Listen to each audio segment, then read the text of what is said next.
भूतिया call centre की कहानी। सायप शहर में शांतिकुंज नाम का कॉल सेंटर था। इस कॉल सेंटर में शहर के कई युवक और युवतियां, सफाई कर्मचारी, अन्य कर्मचारी काम करते थे।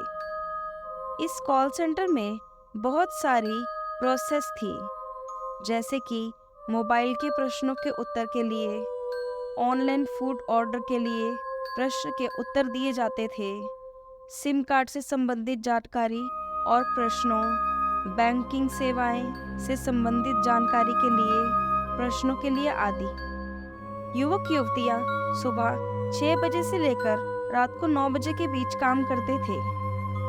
इस कॉल सेंटर में सबकी अलग अलग शिफ्ट थी।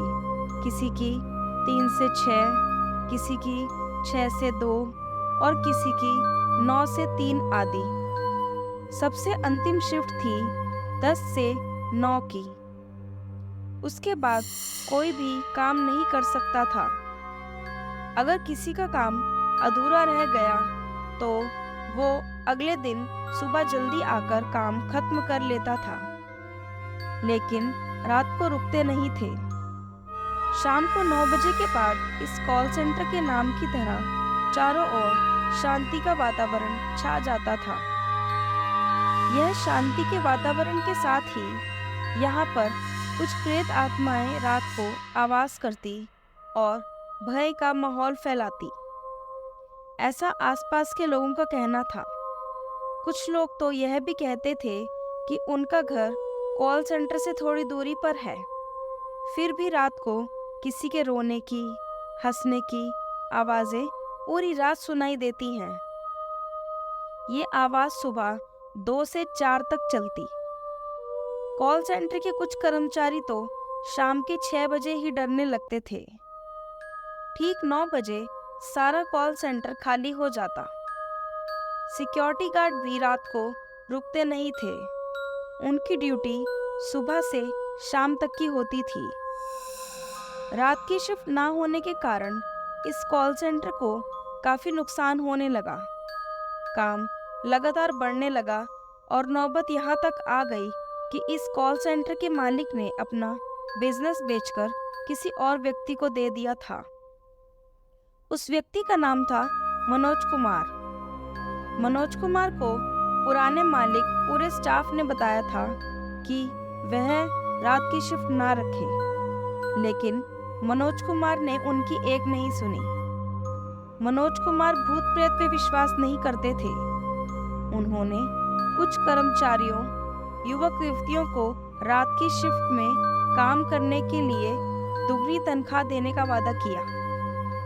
दुगनी तनख्वाह के लालच में कुछ कर्मचारी और युवक रात को काम करने के लिए मान गए।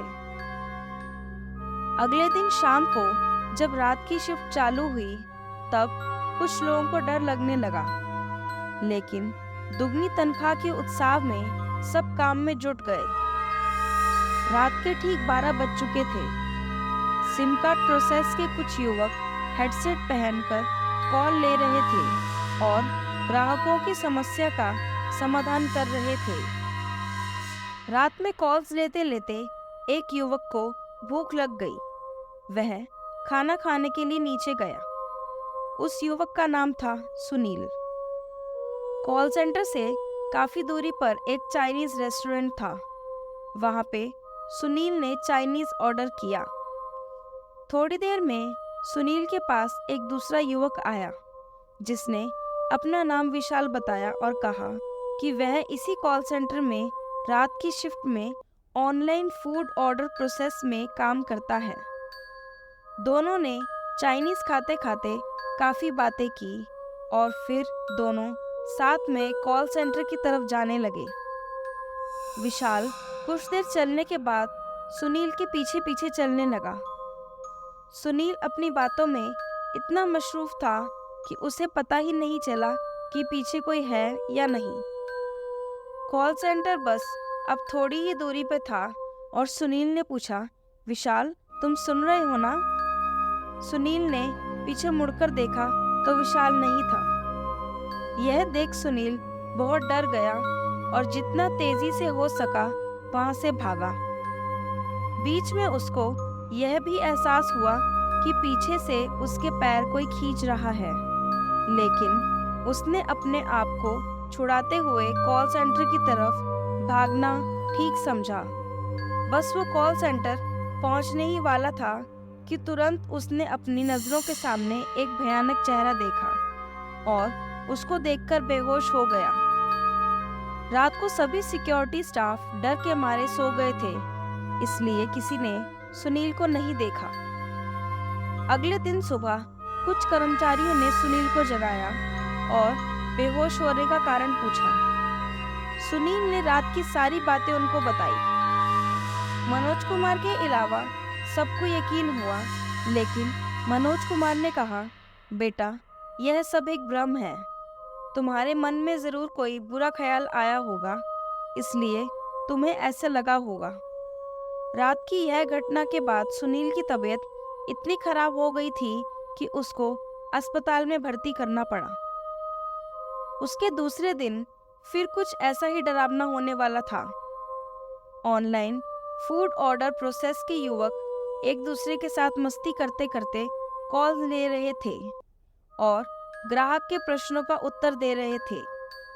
रात के ठीक 2 बजे समीर नाम का एक युवक वॉशरूम जाने के लिए अपनी जगह से खड़ा हुआ और वॉशरूम की ओर आगे बढ़ा।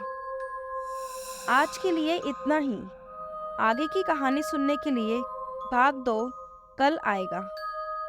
ऐसी ही कहानी सुनने के लिए हमारे चैनल को लाइक और सब्सक्राइब करें। धन्यवाद।